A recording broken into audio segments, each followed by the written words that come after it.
America's Book Club is brought to you by these television companies and is supported by the Ford Foundation.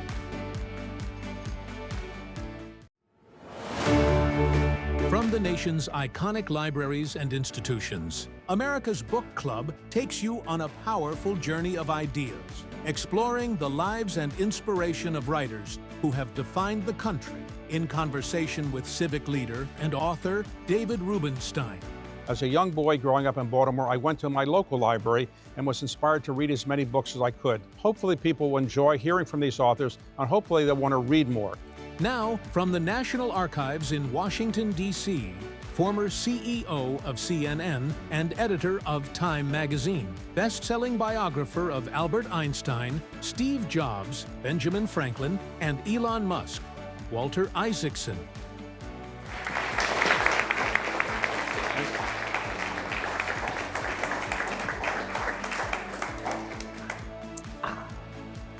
Well, let me welcome everyone here. I want to thank the National Archives for letting us use the National Archives reception room. And I want to thank Walter Isaacson for being here. Walter has a storied career. After graduating from Harvard, he was a Rhodes Scholar at Oxford. After that, he went to Time magazine after a few other journalistic detours, and ultimately became the managing director of Time magazine. From there, he later went to CNN, where he became the president of CNN. And from there, he went to the Aspen Institute, where he was the president of the Aspen Institute. And while he was doing all that, he was writing books. So not just having a job, but in his spare hours, he was writing incredible books that became bestsellers. We're going to go through them today and talk about his life as an author and also as a person who's a historian. So Walter, thank you very much for doing this. David, it's great to be back with you. So let's talk about your books on geniuses. You've written a number of books.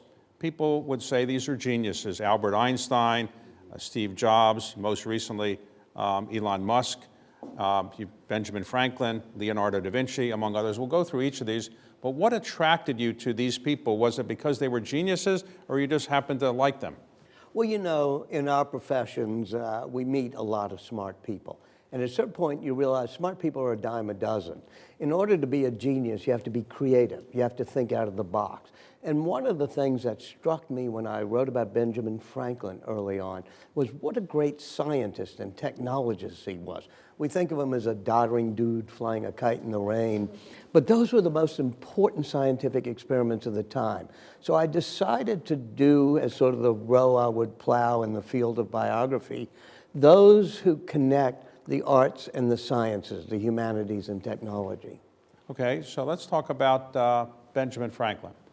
Obviously famous for many things. He's on the $100 bill, famous for having been involved in both the Declaration of Independence and the Constitution, right, among other things. All 5 founding documents, including when we just saw the Treaty of Paris. And what was so talented about him? He didn't go to college, he didn't go to high school, he basically was self-taught, right? Yeah, exactly, very much self-taught, because he was lucky to be apprenticed to his older brother, who was a printer and bookseller, so he'd take the books down every night.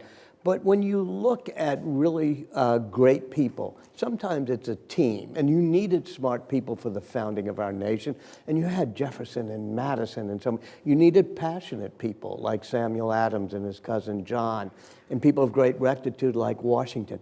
But the real key is, can you find the common ground? Can you bring people together? And Franklin had a wisdom that's not always there with intelligence. Wisdom is more important. So when you started researching him, you found he had some flaws, not a perfect person, unlike everybody else. A lot of the people I write about have flaws. But I remember in your book, you pointed out that he lived in England for a long time. Right. At one point, he got a letter from a friend saying, your wife, his common law wife living in Philadelphia, is dying. You ought to come back and be with her. He hadn't been with her in 10 years. You know, he was definitely not winning the award for the best family man ever. He has Deborah, his common law wife. She had been married before and her husband had disappeared, so they had to have a common law relationship. Franklin even has a son born out of wedlock right before they got married, but he takes the son in. And so not only is his relationship with Deborah sort of functional, she didn't like to travel, he traveled all the time, but William became a loyalist to the crown and broke with his father, Benjamin Franklin. So that conflict in the family is part of the interesting tale. Now, he was at the Second Continental Congress, which drafted the Declaration of Independence. Did he draft it or did Jefferson draft it? Well, Jefferson gets to be chair of the committee, as you know, which includes John Adams, Benjamin Franklin, and two other representatives. Adams takes credit for making Jefferson have the right to write the first draft. Although I think even if they didn't want Adams to do it, Jefferson was the youngest but the best writer. But what happens is Jefferson finishes a draft on June 21st, I think, 1776, and sends it down Market Street, one block, and to Ben Franklin, and says, would the good Dr. Franklin make any improvements he wants? So you can watch 5 different drafts of the Declaration, which for those of us who are editors is kind of inspiring. So when you wrote that book, how long did it take you to write that book? It took about 3 or 4 years, but I had been thinking about Franklin and especially his science. My father was an engineer. I loved the idea of the invention of batteries and electricity and currents. And so I'd always studied his science. And then I said, after I'd done Henry Kissinger, I wanted to figure out balance of power diplomacy, which was Franklin's expertise, but how that connected to Newtonian checks and balances. Now, Franklin, did he discover electricity or what did he really do? What he did was discover that lightning was electricity, which was quite important because lightning was the biggest scourge of the time. He also discovered that electricity was a flow. People thought, static electricity, they couldn't quite figure it out. But he realized, he coins the terms plus and minus, negative and positive battery, and he realizes it's called the single fluid theory of electricity, which other than Newton's theories is probably the most important theory of that century. Now, like a lot of people who are great geniuses and accomplish a lot in life have complicated personal lives. Sure. So you've already mentioned Franklin had a complicated personal life, but his son, did he not? Was he not in favor of imprisoning his son because his son was a loyalist? Yeah, his son remains a loyalist, but had become royal governor of New Jersey, which was a crown appointment before the Revolution. And if you read Franklin's autobiography, which he wrote in middle of life, it begins with the phrase, "Dear son." Now, it's not really written for his son, but it's to remind his son of his humble roots and not to become part of the royalty and aristocracy. So when George Washington is taking over, he realizes when he gets to New Jersey, is he going to have to arrest Benjamin Franklin's son? And Benjamin Franklin says, go for it. Now, today, everybody writes an autobiography, it seems. There's nobody who doesn't have an autobiography, right? But his autobiography was very novel at the time because people didn't write autobiographies at the time. Is that right? And there was not really a just personal chatting. Rousseau, others had done their pensées like Pascal, but they were basically meditations.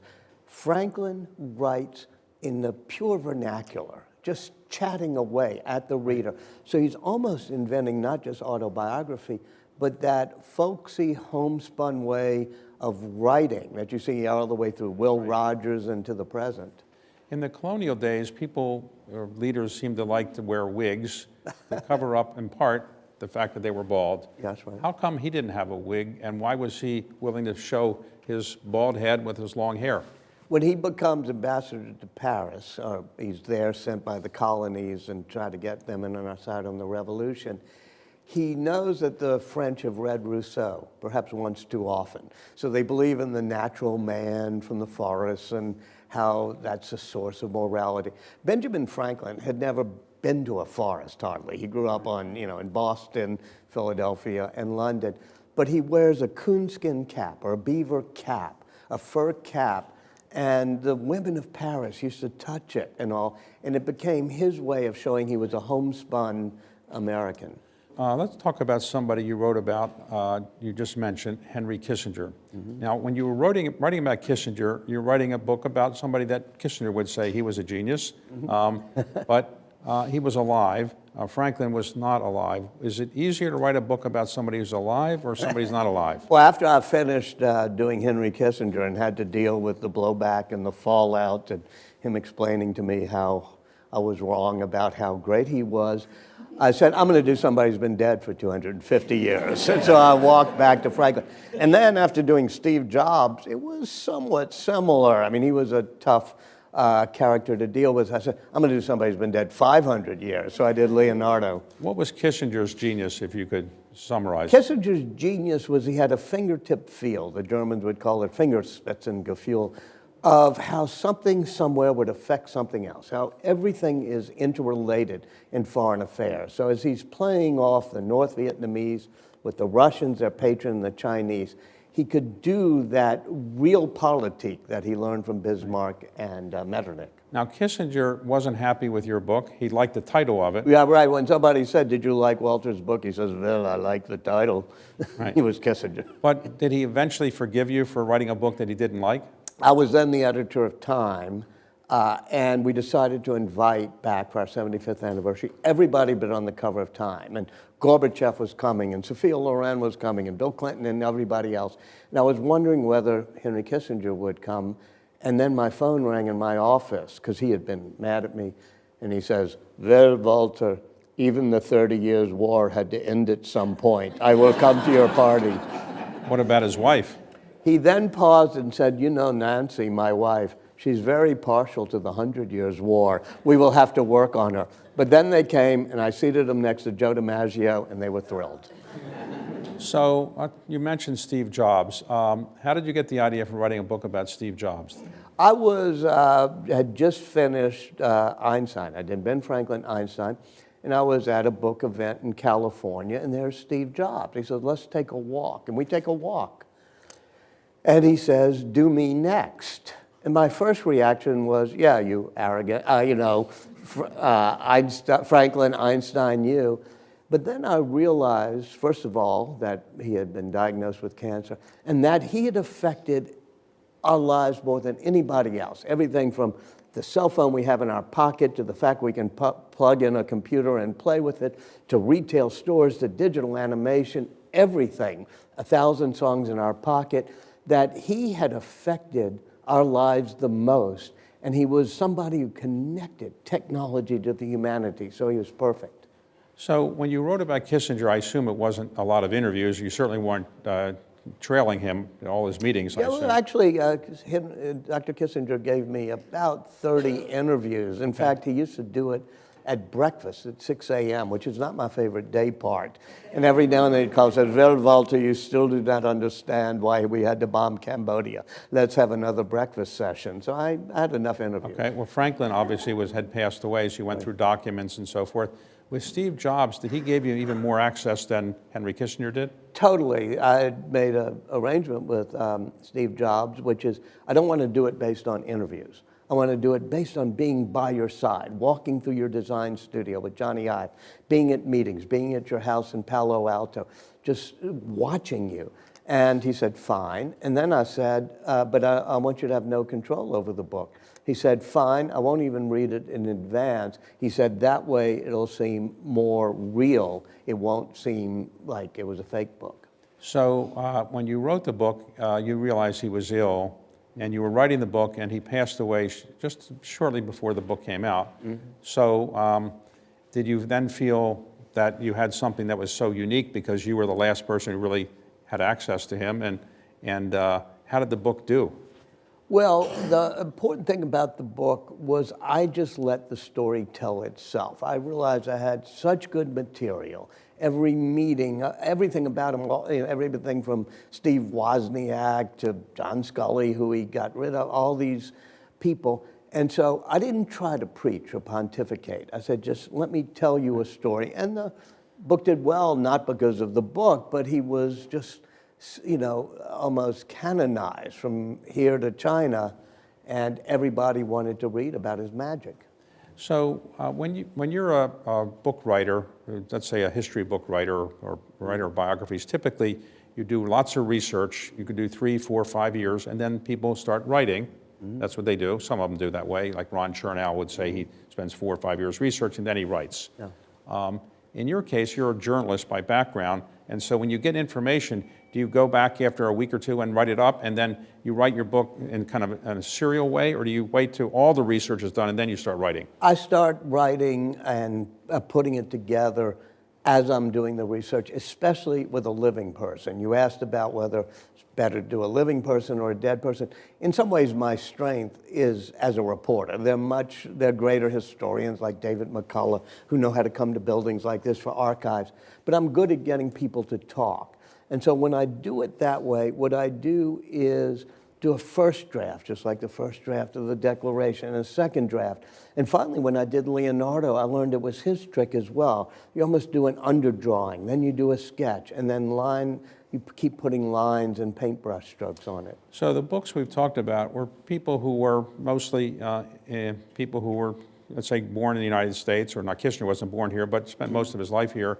When you wrote about Einstein, he spent a large part of his life in Germany and in Europe. Did you have to learn German to be able to understand everything he had done earlier in his life? Or how did you do that? No, although I did have a German translator, just as when I did Leonardo, I had somebody who not only knew Italian, but knew the Umbrian dialect of the 1500s, which is what Leonardo did. I'm doing Marie Curie now, and joyfully knew French as a child, and I'm learning French again. So Einstein, it is often said that as a young boy, he was not all that smart, and they used to call him dummy or something like that. Is that true? The deporté, the dopey one in the family, because he was slow in learning how to talk as a child. He had what is called echolalia. He would repeat, himself as he tried to talk. And so they all thought, they even hired a tutor, they sent him to a doctor. But Einstein said that really helped him because he thought in pictures. He visualized things, like he'd see Maxwell's equations, and he'd visualize a light wave. And what's the story with the hair with Einstein? I mean, why couldn't he just get a comb? I think he felt that it was a waste of time. But what's particularly interesting to me, and I play with it in the book, is suppose he didn't have that wild halo of hair. If he didn't look like the genius, say he looked like Niels Bohr or something, would he have been as famous? And my answer is yes, even without the wild halo of hair. So it is said that his 3 pursuits that he really enjoyed the most were sailing, playing the violin, Mozart on the violin. and maybe meeting women. Well, he liked physics too. Right, okay, physics. But I'm talking about other pursuits. So as a sailor, he had to get the Coast Guard to call him? All the time. I mean, he had a little place near Berlin on a lake, and that was problematic. Eventually the Nazis came in and raided it, which is why he came over. So he's at the end of Long Island, and he'd be dreaming in these little dinghies, just one person, and they'd have to send the Coast Guard out for him. Was he a good violinist? He was actually pretty good. I think that what was important was he would say, even when I was doing general relativity, the most elegant theory in all of science, whenever he was stumped, sometimes we have writer's block. I think he had equation block. He'd say, I'd pull out my violin and play Mozart, which would connect me to the harmony of the spheres. He had a complicated personal life. His first wife was his cousin? No. Yeah, his first wife was somebody in the Zurich Polytech with him, who was the only woman, Mileva Maric, who was a physics student at the Polytech, and helped him in some ways in the 1905 papers by typing them up, helping with the math. And some people say she doesn't get enough credit, although in my book I explore exactly what she contributed. Now, interestingly, they had a relationship before they got married, and they had a child, and because it was considered in German Jewish circles not to be very good to have children out of wedlock, they gave the child up for adoption. Later, when they got married, they never went back to find the child. Is that right? Yeah, it's one of life's mysteries, and we have many mysteries in my biography, like who is the mother of Benjamin Franklin's son, William? I play with that in the book. But also what happened to Albert Einstein and Mileva's first child, who seems to have been put up for adoption and probably died young in one of the plagues. But later, when they wanted to get divorced, Einstein said, I guess, according to your book, look, I really would like to get divorced. And she said, well, I'm not sure I want to. He said, I'll give you the proceeds of my Nobel Prize if I win one, if we get divorced. And it was a great deal. He says, and this is, he wrote these papers in 1905. He says, one of these papers will win the Nobel. If you give me the divorce, you will get the proceeds. The Nobel, as you know, is huge sums of money, especially back then. And she's very smart. She's a scientist, mathematician. She consults with Fritz Haber and others. She calculates the odds, takes the bet, and finally, I think in 1919 or so, he wins the prize. 14 years later, she gets all the money and buys 2 apartment buildings in Zurich. Right. So his second wife, was he not related to his second wife? wife? Yeah, his second wife was his cousin in 2 different ways. Okay, and that marriage worked out? Yeah, Elsa was more of a companion, just like we talked about Franklin and Deborah. It was a companionship relationship, but Elsa was very good for Albert Einstein. Now, lots of times if you're a famous person, you have children, it can be a burden for the children. If your father is Albert Einstein, people must think, hey, you're pretty smart. What happened to, he had 2 sons, what happened to them? One of them had mental issues and ended up in an asylum. The other ended up at Caltech. So I guess that's a slightly different thing, but had to walk at Caltech past the bust of his father, but I think was very loving to his father. Okay, so you mentioned something about Albert Einstein and the child, and we talked about the one he gave up. And that reminded me of something that's maybe the most kind of interesting part of the book on Steve Jobs, at least the part I thought so was interesting.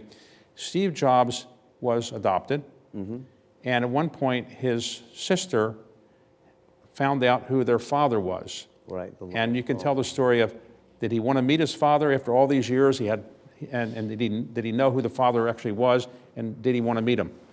Yes, what happened was his sister, who's a novelist, said she reignites with Steve. They find out that they're basically full brother and sister. But the father, who had been a graduate student from Syria in Wisconsin, had sort of gone off and disappeared. And she tracks him down and finds out he's running a, I think, coffee shop or restaurant in Sacramento. And they go to find him, and Steve balks at the last minute and says, I don't want to see the guy. So she goes and sees the father, lost father, and he says to her, oh, I'm so sorry, and I wish you had seen me earlier. I used to have a great restaurant in San Jose. Everybody used to come to it, even Steve Jobs. And she bites her tongue and doesn't say, Steve Jobs is your son. And he died never knowing that Steve Jobs was his son? No, he found out, but I don't think Steve had a strong But Steve never actually met him? No. Okay. So when you were doing the Steve Jobs book and the Einstein book, were you employed then at CNN or are you at Aspen? The Steve Jobs book, I think I'd just gone to Aspen. And that was good because it gave me a lot of time to think and reflect. Einstein, I was still working as a journalist. Now, when Einstein died, probably violating a lot of medical ethics, the surgeon who was there at the end took his brain out to examine whether he had some special features. Whatever happened to that brain, and did he have a different brain than everybody else? It's amazing. So the guy who does the autopsy says, I'm not going to bury Einstein's brain, puts it in an ice chest and drives it around. It goes around America at times. And he studies it. There's some differences, but you're not going to find why Einstein is Einstein by looking at, the neurotransmitter code. But he ended up keeping Einstein's brain. Now, you wrote another book about the innovators, people who were involved in a lot of technology breakthroughs, Robert Noyes, from one of the founders of Intel and others. What did you discover about these innovators? Who were they, and why did they kind of help the United States move forward in the technological revolution? We biographers have a dirty little secret, which is we make it seem like some guy or gal goes to a garage or a garret, has a light bulb moment, innovation happens. We all know it's a team sport, that creativity is a collaborative effort. So I wanted to show that through the innovators, how all these people work together. And you had a magical time, beginning, say, in 1955, Steve Jobs, Tim Berners-Lee, who does the World Wide Web, and Bill Gates are all born that year. And then what happens for Steve and Bill Gates is Silicon Valley happens. You have venture capitalists coming in and funding it. You have Stanford doing basic research. You have government funding of basic research. So you have Just as you had in Florence in 1500 when Leonardo comes from the village of Vinci, you had in Silicon Valley the cradle for innovation. So of those people in Silicon Valley at that time, who were the ones that were the, quote, geniuses? Was Robert Noyce one of them? Andrew Well, Grove? Robert Noyce was a genius, but in a quiet, brilliant way to understand the microchip. But he partners, and this is the point of the innovators, it's teams. He partners with Gordon Moore, famous for Moore's Law, which talks about the increase of power of microchips, and he's a true genius. But neither of them can get chips out the door, so they have to get a third partner, which is Andy Grove. And it's about, just like writing the Declaration, how it's a team effort. So let's talk about Leonardo. It's one thing to write about people that have been around for, they're alive or recently alive or maybe alive only 200 years ago. Leonardo was alive like 500 years ago. How hard is it to get information about Leonardo, and why were you so fascinated about him? First of all, because he is the ultimate. As Steve Jobs said to me when he said, I want you to do my biography because you connect the humanities to the sciences. And then he said, and the ultimate of that is Leonardo, the guy who does Vitruvian Man, you know, the naked dude doing jumping jacks in the circle and square. And he said, that's the symbol of it. And the really great thing about Leonardo, and here we are in the National Archives, is that he left us more than 7,000 pages of his notebooks. You can just go page by page and see him sketching the people for the Last Supper, but also trying to do Fibonacci's equations by how curls work. With Steve Jobs, I tried to get his stuff from the 1990s. He and I tried to get the memos he wrote. They were in a Next computer and the operating system doesn't work. Paper is a great technology. It has an operating system that never goes out. It has an infinite battery life. And so with Leonardo, we have these things. Now, Leonardo was the illegitimate son of a Notary. notary in Italy, but his father didn't really make him a notary, is that right? Every person I've written about has been a bit of a misfit as a kid. We've talked about Steve Jobs being adopted or Einstein being Jewish in Germany and stuff. And with Leonardo, he's born out of wedlock, he's left-handed, he's gay, he's in this village of Vinci, and his father could have legitimated him. Back then, the Catholic Church, there were ways to do things, and you could be legitimate your son, but doesn't do it. This is a godsend for Leonardo, because he would have been a horrible notary. But not being a notary, he got to go to Florence and become an artist and an engineer. And ultimately, one time he's applying for a job, I think, for the Duke of Medici, and he says, I can do this, I can do that, and by the way, I can also paint a little. Yeah, no, he's going to Milan because he's age 30. He's reaching that horrible milestone you and I remember. And he has painted a few paintings, but not quite finished them. The Adoration of the Magi and others. He hasn't done his commissions for all the Medici. And so he writes a letter to the Duke of Milan that's just priceless. And he says, I can make weapons of war, I can do great engineering things, I can make public buildings, I can make bridges. And in the last paragraph of the 11-paragraph letter, he says, I can also paint and sculpt as well as anybody. Okay, and thus so he does. Now, how many extant paintings are there from Leonardo? Somewhat controversial, but at least 12 that have been totally finished, and up to 18, depending on how you count things like Salvator Mundi, the one that's disputed that I think Mohammed bin Salman bought. So let's talk about the most famous painting of them all, the Mona Lisa. Why is it so famous, and how long did he work on that? Well, it's the most famous because it's the greatest painting ever done. He worked on it for at least 15 years, carrying it with him wherever he went. And the one thing that makes it miraculous is the science of it. He dissects the human eye, as a scientist, to figure out that in the corner of your eye, you see shadows and colors well, but in the center of your retina, you see points. So he's able to make the smile of the Mona Lisa. The shadows go up on one side, but the details go down. So even as you move your head, the smile is enigmatic. It flashes on and off. Likewise, he does that with the eyes. So he dissects human faces to know every nerve that touches the lips and the eyebrows. So it's a triumph of science and art. And at one point, Jackie Kennedy, when she's First Lady, talks de Gaulle and the Minister of Culture in France into lending the Leonardo famous Mona Lisa to the National Gallery of Art, which is a couple blocks from here. Was that a big deal in the United States when it came over? It was a big deal in France. Governments of France have fallen for less. And de Gaulle had to be totally smitten by Jacqueline Onassis to allow it to come both here to the National Gallery and then I think to the Metropolitan Museum.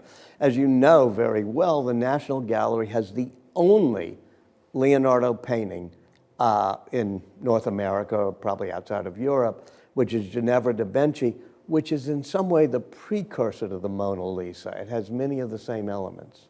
So if the Mona Lisa went for sale, which I guess it never would, the entire French government would fall, that's probably what... The whole French government would fall if they renovated it, which they need to do. It's not really as dark as it seems. They've done that with some of Leonardo's other paintings. And at the Louvre, they're desperate to just take it out, take a year, clean off the grime and the dirt and the yellowing.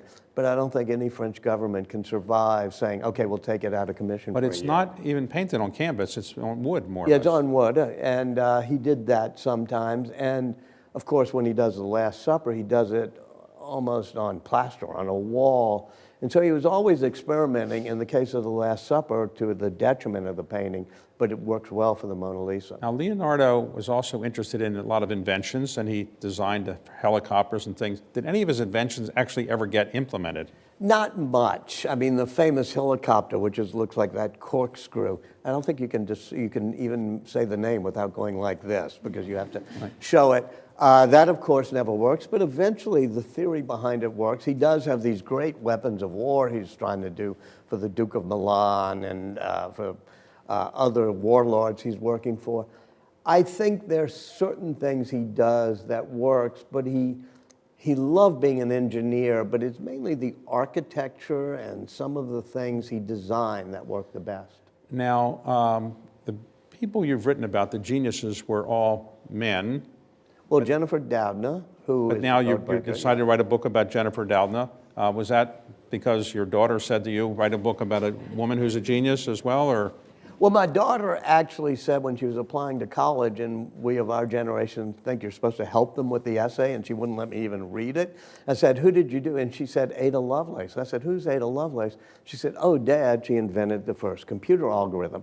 So Ada Lovelace becomes a framing device of the book, The Innovators, I did. But after doing physics, you know, with Einstein and the digital revolution, the next revolution is the life sciences revolution. I said, how can I capture that? And I got to know all the people who are doing gene editing, and Jennifer Doudna said, she's the one who's going to win the Nobel Prize. And it's hard to hack the Swedish Academy, but we were able to make sure she won the Nobel Prize. Well, you wrote a book about her, and as you're writing the book, and I don't remember, was it just the book was about to come out when she won the Nobel Prize? Totally, yes, and there's a wonderful picture in the book because she's at Berkeley, and at 5 a.m. she's told she's in the kitchen on the phone with her husband and little son. And the main question I had is, how did they get that picture? But Berkeley, every person who might win a Nobel Prize, they send a photographer that night to be on their porch. So she was somebody who grew up in Hawaii, and Correct. she was kind of told girls don't do science. How did she get so interested in science? Well, you know, as I said, everybody I've written about was a bit of a misfit. Believe it or not, a tall, gangly, blonde, American girl growing up in Ilo, Hawaii, which is all Polynesian. She felt an outsider. She decides she loves the snapping grass and all the wonders of nature in Hawaii. And she tells her high school guidance counselor, I want to be a scientist. And he said, girls don't do science. And that's great, because then she did. So another person you wrote a book about that got a lot of attention was a person named Elon Musk. Another person whose childhood was a bit. So how did you get access to Elon Musk, and did he let you do what Steve Jobs let you do, just wander around with him? I was at a friend's house, my wife and I, and a mutual friend said, you know, you should do Elon Musk. I'd met him a few times. It did seem to fit in the pattern. He was taking us into space. He was taking us into the era of electric vehicles, doing artificial intelligence. So we had a phone conversation that lasted a little bit more than an hour. And we went through all the things, and we was talking about what he did. And I said, well, look, here's the deal I made with Steve Jobs. I get total access to you. It's not just based on interviews. I can be in any meeting by your side, day and night, get a trailer in Boca Chica, Texas, next to your house. He went, uh-huh. And then I said, and the second part is, you have no control. You don't get to read the book. He goes, uh-huh. So I go downstairs, you know, friends were all there, and I'm thinking about this. And suddenly somebody says, oh my God, you're writing a biography of Elon Musk. I said, what do you mean? He says, Elon just tweeted out, Walter's writing my biography. I thought, okay, now I've got the tiger by the tail. I might as well do it. So how many years did you spend trailing him? About 3 years. And the good thing was he put nothing off limits. So how many companies can he run at one time? I'm always amazed how he could be the CEO and the founder of so many companies. Were you amazed that he could go from one to another and without missing a beat? People call him a multitasker, and that's wrong. What he is a serial tasker who, like Napoleon, knows there's a detail on the battlefield that needs my attention and goes right there. So even the night that the Twitter board accepted his offer and he's going to suddenly buy Twitter, the world's going nuts about it. We're flying to Boca Chica, which is where SpaceX is, and he goes into the conference room, and everybody said, there's like 20 people, and they're going, he just bought Twitter. Yeah, we're going to. All he is focusing on the Raptor engine and the wiring and the need for a heat shield in the Raptor engine, and spends more than an hour deeply focused on that. And then suddenly switches attention once that meeting is over to full self-driving problem they're having, and then to a problem at Twitter. So he just hour by hour serially focuses. Is his skill set that he's smarter than everybody else, or that he's just able to juggle so many different things at once? What would you say his great genius is? His genius is in material science and understanding exactly why Inconel shouldn't be the head on the Raptor engine skill, and in manufacturing things. Steve Jobs was brilliant at going around the design studio and saying, hey, let's make the curves on this iPhone this way. But then they tossed it over the ocean to China to have it built. Musk believes that if you're not manufacturing your own things, you're not able to iterate day after day. So SpaceX, Tesla, they're building the big factories. That's part of his genius. Now, you finished the book before he went into the government to run Doge. Were you surprised he decided he would go into government? He was, in the book, as you know, he's furious about Biden not inviting him to the electric vehicle summit, his daughter having transitioned, and he thinks it's a woke mind virus, all these things. So I watch him move from being an Obama supporter to being very anti-woke, very populist right. And I knew that he wanted to go into government. It's a shame, because had he gone into government and focused on what he's good at, like gone to the Pentagon and saying, this procurement process is crazy, or the way you're building the F-35 is nuts, or to do things like that, he could have changed the government for good. But instead, unfortunately, he started, you know, let's get rid of this part of USAID and firing people. He was not suited to be in government. You mentioned his complicated childhood. It was a complicated relation with his father, is that right? To put it mildly, yeah. His father, you know, when Elon got beaten up as a kid at school by bullies, he'd go home and his father said, it's your fault, you're useless, you're a loser, and would make him stand in front of him for an hour and berate him. And his father, as more has come out recently, but some is in the book, has children by his own stepdaughter. And so it's that darkness of Elon's childhood that gives him the drive, but also gives him the demons. Now, you're working on a book now on Madame Curie. What has she done that is so distinctive? Well, one of the great things, we're talking about great archives, is we also have her notebooks. And nobody's really gone page by page through the archives and figuring out, what did she do each day? We all know she's Saint, you know, Marie Curie. And the interesting thing is, right around 1900, when we have Einstein as a patent clerk trying to figure out relativity and other things, she's the person who best understands that chemistry is basically physics. It's how the electrons are revolving, how they radiate. She comes up with the concept of radioactivity, names it, discovers radium, and so that notion that's at the core of the 20th century comes from Marie Curie. Now, she's the only person or the only woman to win 2 Nobel Prizes in different categories? She's the only person ever in history to win a Nobel in 2 different sciences. And that book will come out in a year or so, or 2 years? Or two. Yeah, you know, it's so much fun. And you know what you get to do? You get to go to Paris. And the Curie archives are there in the 6th arrondissement near the Sorbonne. So why would you rush it? So in between Elon Musk and Marie Curie, you have just about to have a new book come out. A small book that's almost a pamphlet like Thomas Paine's Common Sense, but it's called The Greatest Sentence Ever Written. What is the greatest sentence ever written? We hold these truths to be self-evident, that all men are created equal and they're endowed by their Creator with certain inalienable rights, among them life, liberty, and the pursuit of happiness. 35 words that become our mission statement as a nation. And the reason it's so important is not only a mission statement for us, but for other countries as well? Yes, yes, and it forms the common ground for the American dream, and you can see how our founders, I love going word by word through it, because Jefferson writes the first draft, he puts in, we hold these truths to be sacred.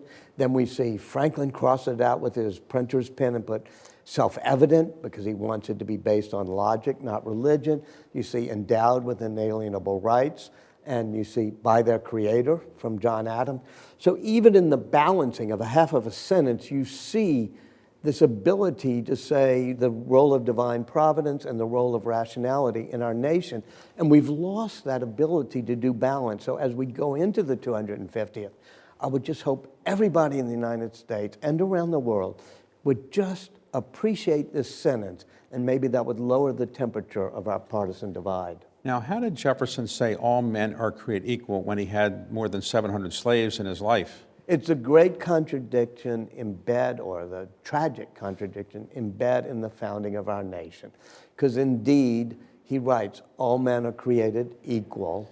And when George Mason does it in the precursor document, the Bill of Rights, of Rights of Virginia, he puts when they enter into society. But Jefferson just keeps all men are created equal. It becomes a forcing mechanism because, as you know, 7 years later, at the Gettysburg Cemetery, Lincoln refers to that sentence, saying, a nation dedicated to the proposition that all men are created equal. So it becomes a forcing document to make us better. What about women? How come he didn't say all men and women are? Well, as you know, Abigail Adams writes to John Adams, who's on the drafting committee, what about, don't forget the ladies? And John Adams writes, we're not giving up our masculine rights. But the cool thing about the sentence is that it wasn't a description or declaration of the way things were at the time.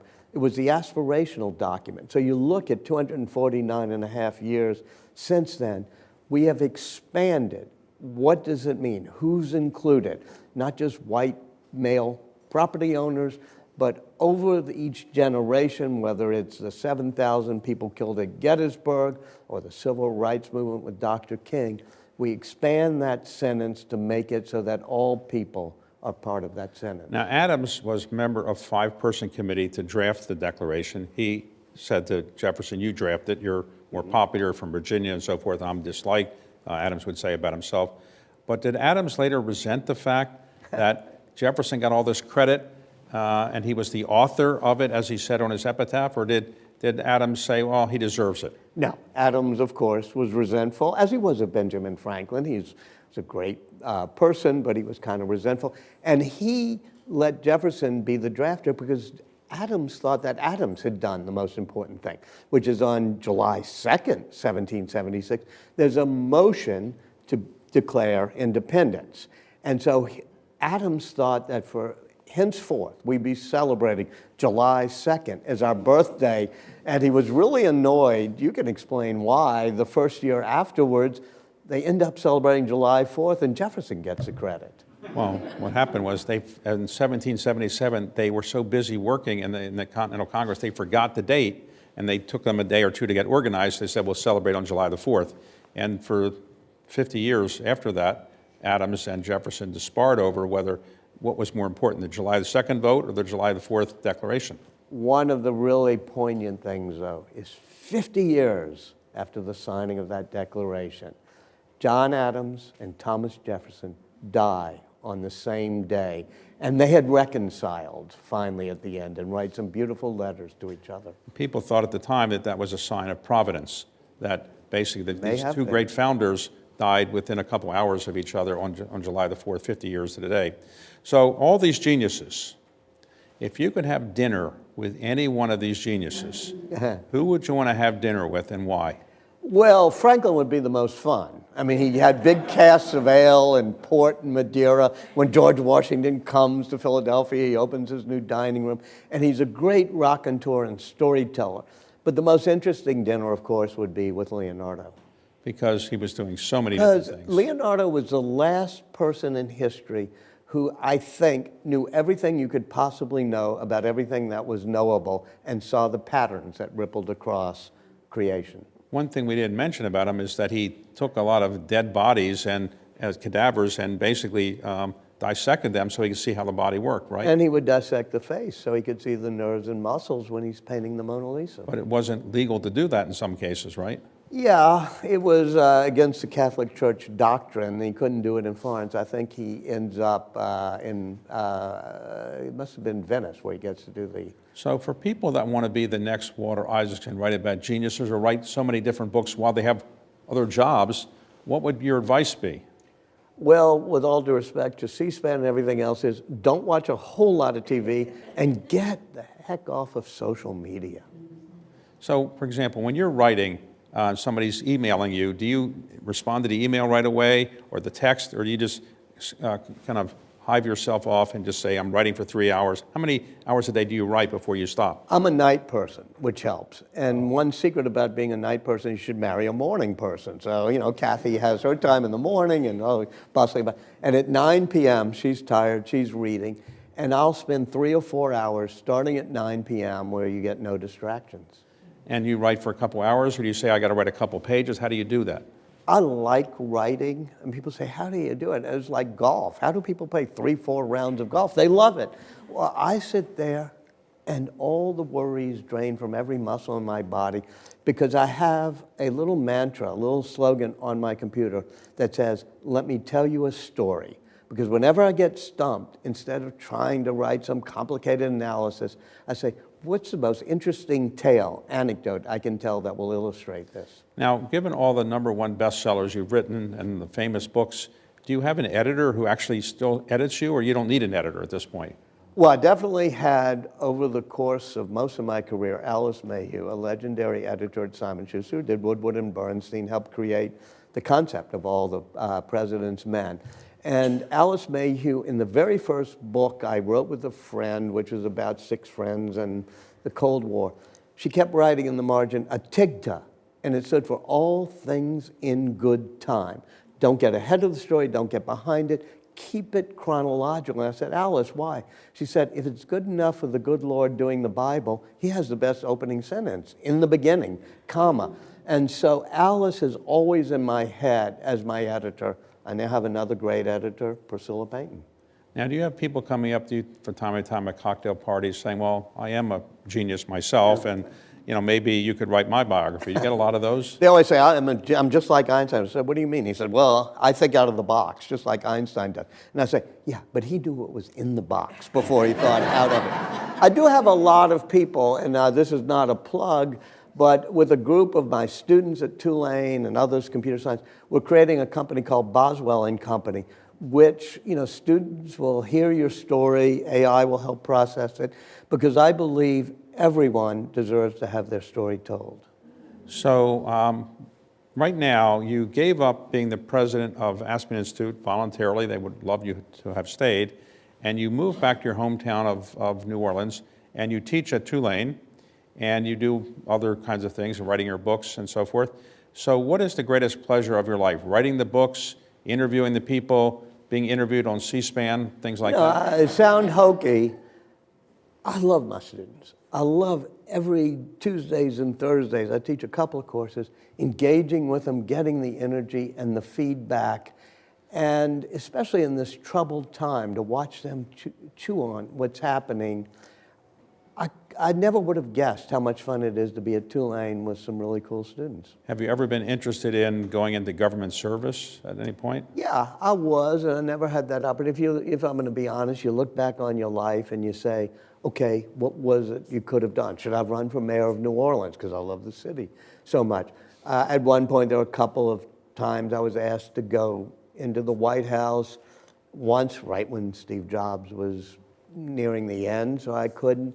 So yeah, in life there's certain things you didn't get to do, but I really admire people who get into the arena. Let's talk about your parents. Did they see your success, your parents? Yeah, you know, I talk about all the geniuses I've written about had these challenging, misfit childhoods. For me, it was the opposite, which is why I get to write about geniuses, but I'm not one myself, which is my father and mother were the nicest, most honorable, and smartest people I ever met. And my brother and I still live in New Orleans within about 7 blocks of our Napoleon Avenue house where I grew up. And it was just glorious to be in the most interesting city with the most loving parents. My father was an engineer, which helped. And so we would do electric circuits in the basement and test vacuum tubes and stuff. And he gave me my interest in science. But did both of them or either of them live to see all your success? Oh yeah, they both did, and they were very proud, but they kept me grounded, which is why it's good to be back in New Orleans, which is, you know, I can brag that I was on C-SPAN, and right. My friends, I'll tell you a story about being on C-SPAN once. Our 35 closest friends from high school have New Year's Eve together every time, upstairs at Antoine's. So one night we had this great New Year's Eve party, and the next day, after being a bit hungover, one of my friends, I talked to him, he says, "That's amazing. How did you go from the dinner to I said, "What do you mean?" He said, "Well, when I got home all drunk, I turned on C-SPAN and there you were." And I said, "Oh no, that was pre-recorded."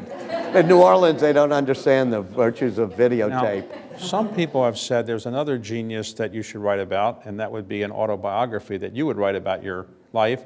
Have you considered that? You know, those of us who write about people in the arena should not fall prey to the conceit that we're also in the arena ourselves. Someday I'll get my little Boswell and Company and write a little memoir for my family. But no, I'd resist thinking that. It's like Boswell, you know, the biographer of Dr. Johnson. Somebody actually wrote an okay biography of Boswell, but you don't care about Boswell. You care about the people who are in the arena. So had you not become a journalist and an executive, do you think you might have ever gone into something important like private equity? Or? Yeah, right. No, I always want. The Carlyle Group hadn't been invented yet.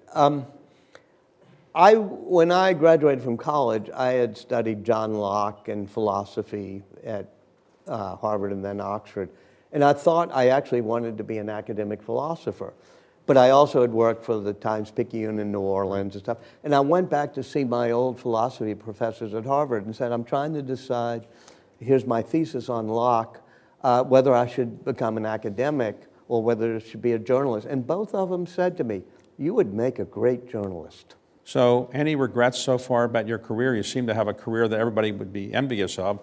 You've run a lot of big organizations successfully. You've written bestsellers, all #1 bestsellers. Any regrets? Anything you wish you had done but you haven't done yet? Oh yeah, there are things I could have done and could have been in government or whatever. However, I think it's very important every day to wake up and every hour to make yourself think how grateful you are. I think a problem we have in our society is people have chips on their shoulder. They're resentful. Well, yeah, there's a lot of reasons you can be resentful. But if you wake up each day and say, my goodness, I have gratitude. I was born in the best zip code, in the best city, in the best country, at the best time. And there's always something you should be grateful for. And I think you're not going to be happy unless you keep saying to yourself, boy, am I a lucky person. Now, you have a daughter. Is it hard to be the only child of a famous writer and person like you? And what does she do? She works for a newsletter and journalism thing, but she always says, oh, Dad, Dad, Dad. You know, I don't think she likes me hovering. She's a wonderful kid. She must be impressed with what you've achieved, and her friends come over and she want to meet with you all the time? She may be impressed by what I achieved, but she's smart enough not to let me know it. I got it. Well, look, very impressive what you've achieved, and I want to thank you for being with us today and letting us hear about their life story, which is quite impressive. And we look forward to reading your new book, The Greatest Sentence Ever Written, and then we'll read about Marie Curie, certainly, as well, right? Thank you so much. And then after David. that, when we will have another one, right? I don't know. Well, yeah, there'll always be somebody. There's always something, some interesting story to tell. Thanks very much, Walter. Thank you, David.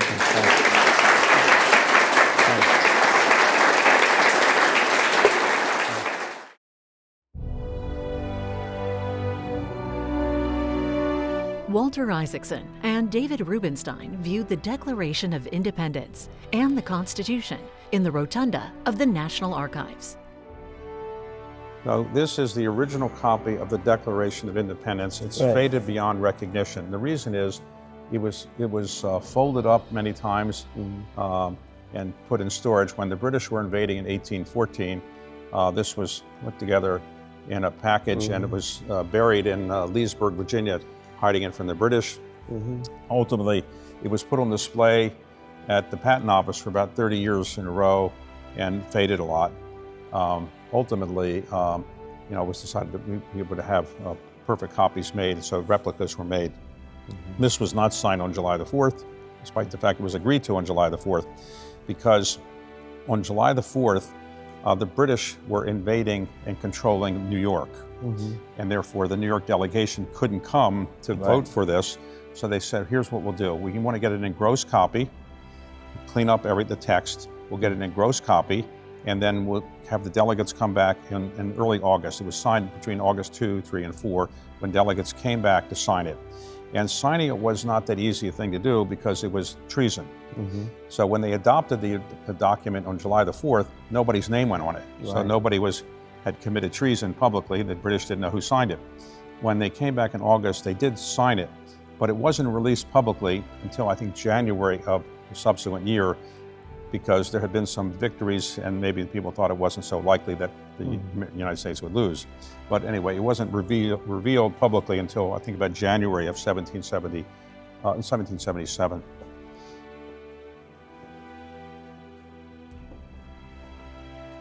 This is amazing, and these are the most profound 3 words you can imagine beginning a document with, which is we the people. Because for the first time, it was a contract that wasn't the rights come from conquest or for tribalism or from the divine right of kings. It's we the people. Now, that wasn't the original draft, though. When they were thinking about it, I think they were saying we the people of the states or we the states.